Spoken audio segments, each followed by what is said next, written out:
नमस्कार दोस्तों, Indian travel online में आपका एक बार फिर से स्वागत है। दोस्तों, चाणक्य का जन्म एक बहुत ही गरीब परिवार में 400 ईसा पूर्व में हुआ था। उनका स्वभाव बचपन से ही बड़ा गुस्से वाला और उग्र था, इसलिए उन्हें कौटिल्य के नाम से भी जाना जाता था। उसे विष्णुगुप्ता के नाम से भी जाना जाता था। चाणक्य ने उस समय के महान शिक्षा केंद्र में शिक्षा ग्रहण की थी।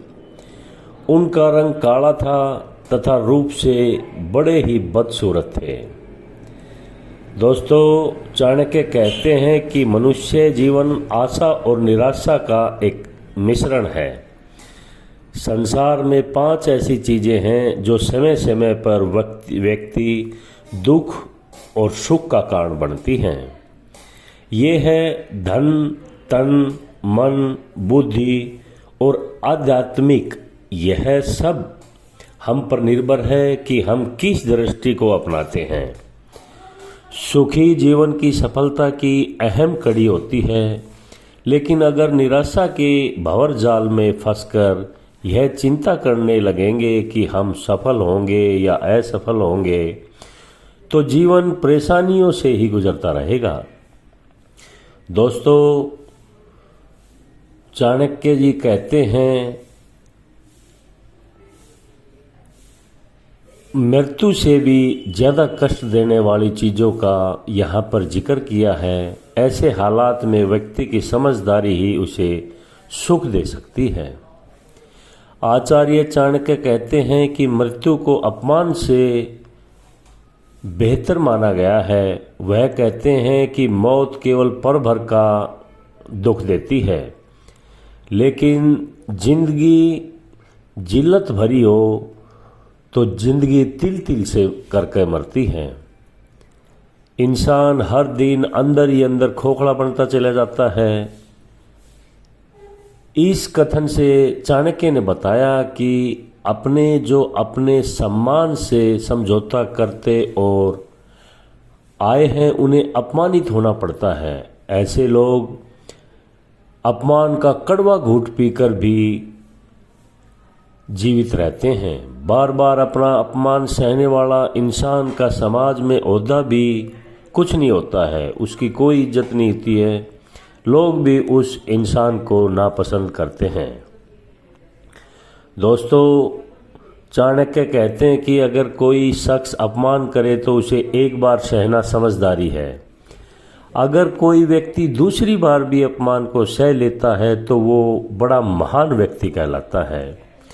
लेकिन अगर तीसरी बार भी बेइज्जती सहनी पड़े तो व्यक्ति की मूर्खता कहलाता है।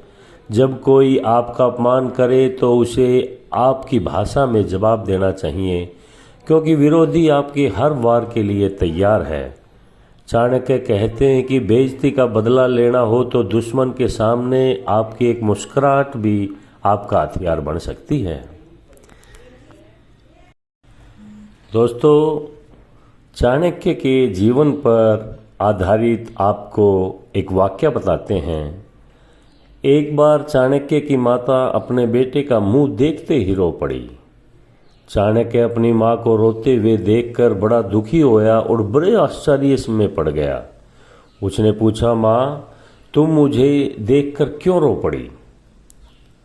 चाणक्य की माँ बोली, बेटा, तेरा भाग्य में बहुत बड़ा राजा बनना लिखा है। अगर तू राजा बन जाता है तो माँ को भूल जाएगा। बस यही सोचकर मेरे आंसू निकल पड़े। चाणक्य बोला, लेकिन तुमने यह कैसे जाना कि मेरे भाग्य में राजा बनना लिखा है?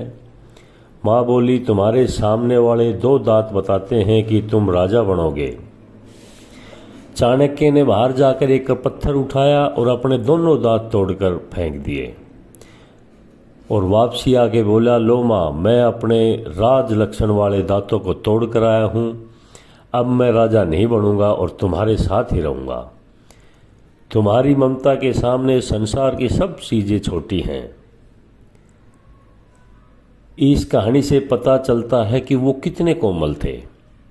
दोस्तों, चाणक्य तक्षशिला के एक महान विद्वान ब्राह्मण थे। तक्षशिला उन दिनों सभी प्रकार की विद्याओं का केंद्र था। तक्षशिला के समान ही उस जमाने में मगध की राजधानी पाटलिपुत्र भी शिक्षा का एक बहुत ही बड़ा केंद्र था। तक्षशिला में अपना पढ़ाई लिखाई पूरा करके चाणक्य पाटलिपुत्र में और अध्ययन के लिए आ गए। उस समय मगध के सिंहासन पर घनानंद नामक राजा बैठा था। घनानंद जाति का शूद्र था। वह बड़ा लोभी था और उसने प्रजा पर बहुत ज़्यादा अत्याचार करके अपने खजाने को भर लिया था। किंतु जिस समय चाणक्य पाटलिपुत्र पहुँचे उस समय तक घनानंद के स्वभाव में काफ़ी अंतर आ गया था। दान बांटने के लिए उसने एक दानशाला खोल दी थी और उसके प्रबंध के लिए एक समिति भी बना रखी थी। दोस्तों, इसका अध्यक्ष कोई ब्राह्मण होता था। यह नियम बना दिया गया, समिति का अध्यक्ष 1 करोड़ मुद्रा तक का दान किसी को भी दे सकते हैं। चाणक्य विद्वान तो थे ही, सिरगी उसकी योग्यता और विद्वान का सिक्का पाटलिपुत्र में फैलने लगा। उन्हें दानशाला प्रबंध समिति का अध्यक्ष बना दिया गया। चाणक्य जहाँ विद्वान और अनोखी प्रतिभा वाले थे, वहाँ उसके साथ एक कठिनाई भी थी। वह बहुत ही बदसूरत और काले रंग का था। किस्मत की बात है कि एक दिन घनानंद ने अपने दरबार में चाणक्य को बुलाया। इससे पहले उसने उन्हें देखा नहीं था। चाणक्य की सूरत देखने के बाद राजा बड़ा ही गुस्से में आया और उसने आज्ञा दी कि चाणक्य को दरबार से बाहर निकाल दिया जाए। दोस्तों, चाणक्य भला यह अपमान कैसे सहन कर लेता। उन्हें भी क्रोध आया और गुस्से से थर-थर काँपने लगा। उन्होंने दरबार में अपनी चोटी खोल दी और राजा की तरफ मुंह करके बोला, नीच, तूने आज मेरा दरबार में बड़ा अपमान किया है। इसका बदला मैं तुमसे लूँगा। ये मेरी प्रतिज्ञा है। मैं तुझे और तेरे वंश को मलियामेट करके मगध के राज सिंहासन पर किसी अच्छे व्यक्ति को बैठाऊंगा। मैं जब तक ऐसा नहीं करूंगा जब तक अपनी चोटी को नहीं बांधूंगा। यह कहकर चाणक्य गुस्से से में ही दरबार छोड़कर बाहर चला गया। वह पाटलिपुत्र से बाहर जा रहे थे, तभी अचानक उसकी भेंट चंद्रगुप्त से हो गई। दोस्तों, यही चंद्रगुप्त बाद में चंद्रगुप्त मौर्य के नाम से प्रसिद्ध हुआ।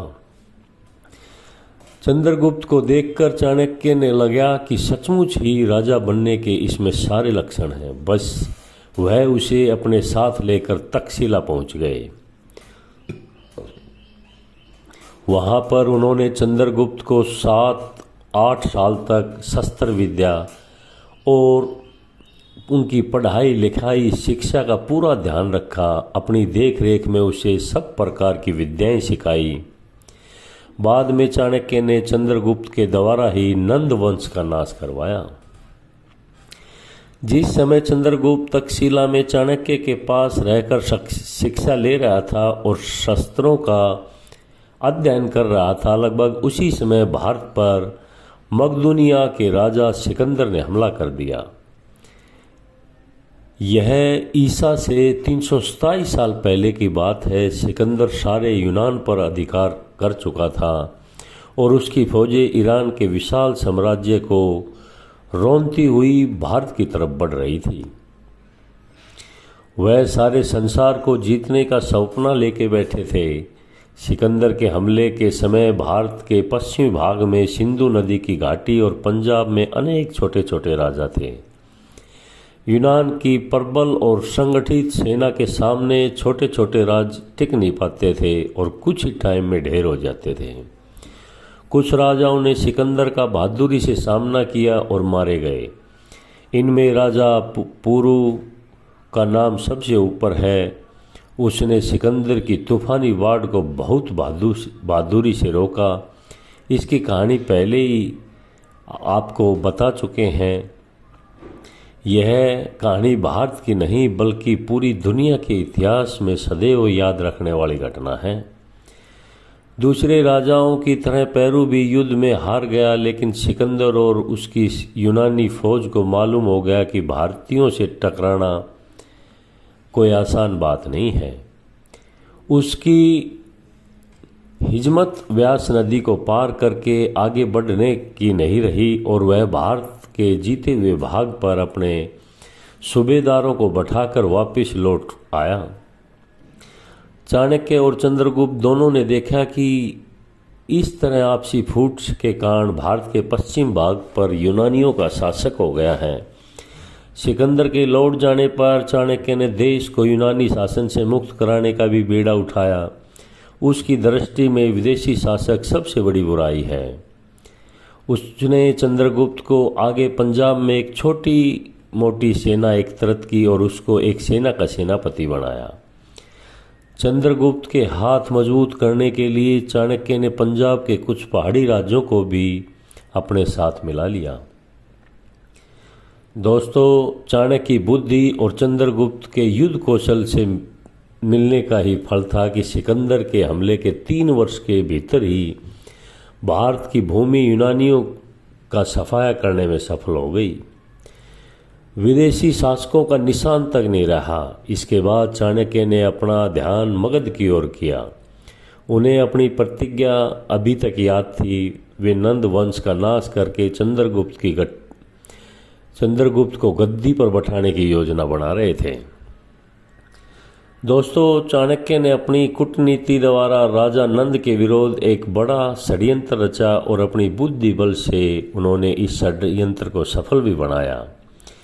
कूटनीति के सभी दांव लगाकर उन्होंने अंत में नंद वंश का नाश कर दिया और अपनी प्रतिज्ञा को पूरी की।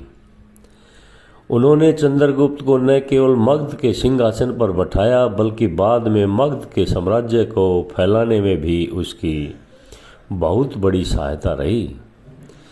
दोस्तों, चाणक्य निसंदेह त्यागी थे। उन्होंने कभी भी महलों में रहकर सुख नहीं भोगा। चंद्रगुप्त जैसे महाप्रतापी सम्राट के प्रधानमंत्री होकर भी वे कुटिया में ही रहते थे।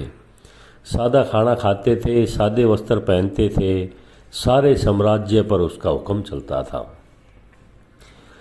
चंद्रगुप्त अपने आप के सामने सिर झुकाकर खड़ा होता था। चाणक्य के समय भारत में 2 प्रकार की राज्य प्रणाली थी, राजतंत्र और गणतंत्र।